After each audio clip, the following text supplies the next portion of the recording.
Sell your home for more money in less time using the 5 strategies that we're going to talk about in today's video.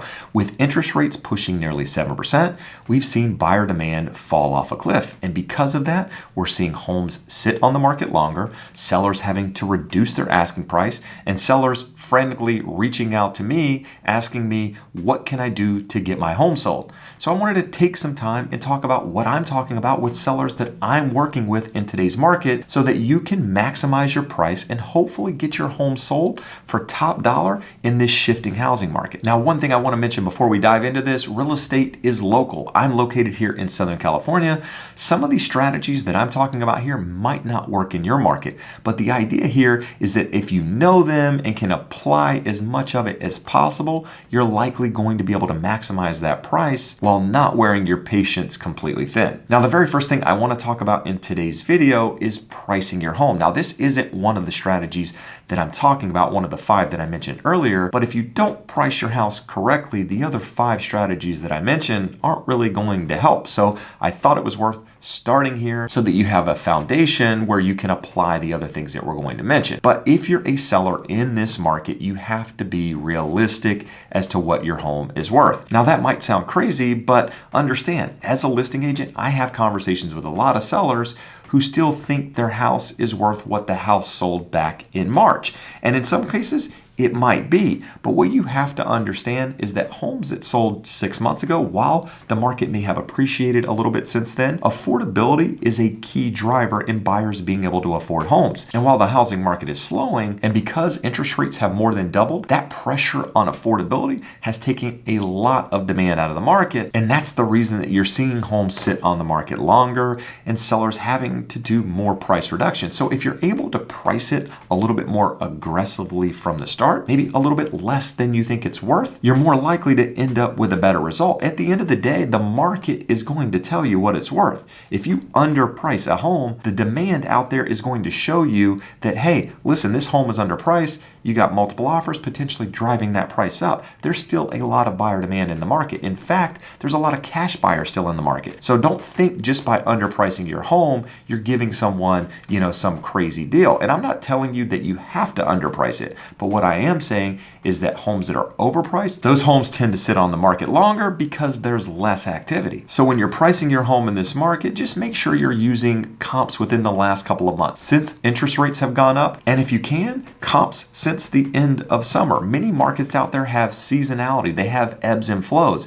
And my market is one of those. After summer, things tend to slow down. Homes tend to sit on the market longer. Things don't move nearly as quickly. So you want to use comps in the same type of market versus comparing it to a market from 6-8 months ago because your neighbor sold their home for some crazy price back in February or March. You have to understand that that home went into escrow likely 30 days prior when interest rates were much, much lower and buyer demand was much, much higher, creating this frenzy in the market. The market has shifted now. While it's still a seller's market out there, you can't expect buyers to do the crazy things they were doing, 6-8 months ago. So just make sure you're using recent comps when you're pricing your home, because ultimately that will help you lead to a higher price versus pricing it way over what it's worth and having to reduce while days on the market build and buyers out there thinking that the home is overpriced or something's wrong with it because it hasn't sold. But with that said, I want to talk about the 5 strategies that I mentioned earlier in the video so that you can maximize price. And the very first thing I want to talk about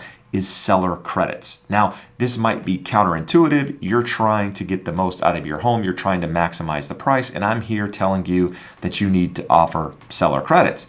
Well, just understand, because interest rates have gone up and that pressure on affordability has taken many buyers out of the market, there are buyers out there that would be buyers if interest rates were a little bit lower. Maybe they got qualified 6 months ago and could afford your home because maybe interest rates were 1% lower than they are right now, whereas they've gone up and now that buyer can't afford your property but still wants to buy the home. As a seller, you can offer some incentive to that buyer to help buy down that rate, making the payment more affordable, and in turn, getting that buyer off the fence and willing to move forward on your home. You might be asking, how do you do this? Well, if your agent's having open houses, your agent might be able to mention to buyers that the seller is willing to offer a credit towards closing costs or in order to buy down the rate, or your agent might be able to put it in the private remarks watermarks on the MLS, just letting other agents know that, hey, listen, this seller may be willing to cooperate with seller credits. Now, just because you do this doesn't mean you're taking less for the price of your home. In some cases, the buyer might add it to their price. So say your home is $500,000, they might offer $510,000 and get that $10,000 credit to buy down the rate. Whereas in other cases, if your home's been sitting on the market longer and you're thinking of doing a price improvement, reducing that price, you might say, instead of reducing the price, I'm willing to offer a credit instead. And in turn, you might end up making more money offering that credit than you did lowering the price of that home. Now, the second strategy you can use to help maximize price is making sure that it shows well. How do you do that?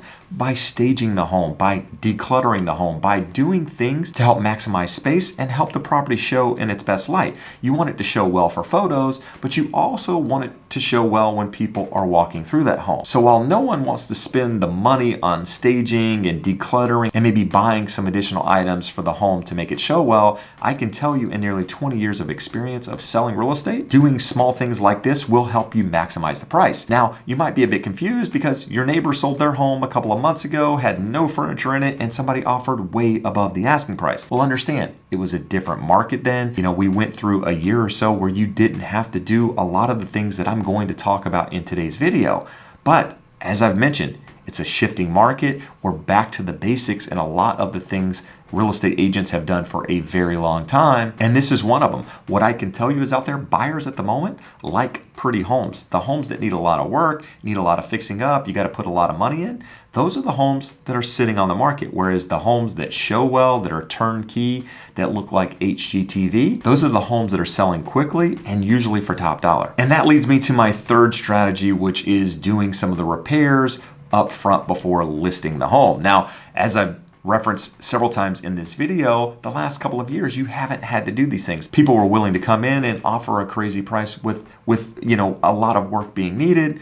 Well, as the market has changed, so has buyers' mindset on these sort of things. So if you have a wall that needs to be painted, you have carpet that needs to be replaced, do it before listing the home. Oftentimes, it makes sense to do it before listing the home. Now, if you have a home where everything needs to be done and you think the buyer coming into your home is going to replace the floors, is going to replace the carpet, is going to do all of this work anyway, and you don't want to waste the money, you'd rather give them the money towards a credit to do the things that they want or, towards closing costs or whatever it is, I understand that strategy. But if your home shows pretty well to start with, but you've got a leak in the ceiling, there's a stain still there, or you got termite infested wood all over the property and it needs to be fixed, take the time to address this stuff up front. Remember, buyers buy emotionally and justify logically, but they have to be able to get into the property, see the space, get that emotional feeling. If they're not able to even make it to the front door before they start seeing problems, it's very hard for them to see themselves living there or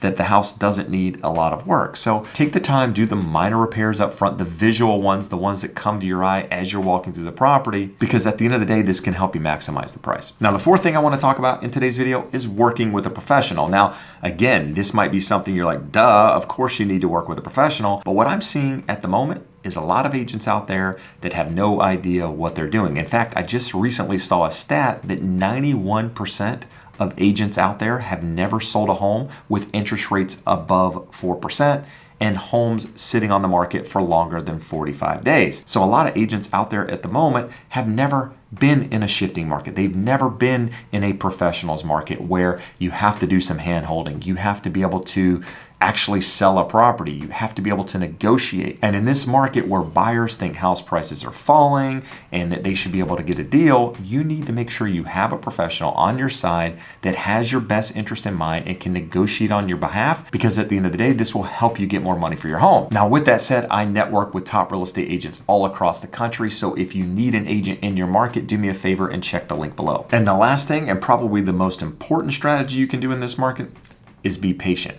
Understand that the market is changing, that your home might not sell in one weekend like it does on HGTV or like your neighbor did a couple of months ago. And understand that just because it doesn't sell in the very first weekend doesn't mean it's not going to sell. And that doesn't mean you're not going to get your price.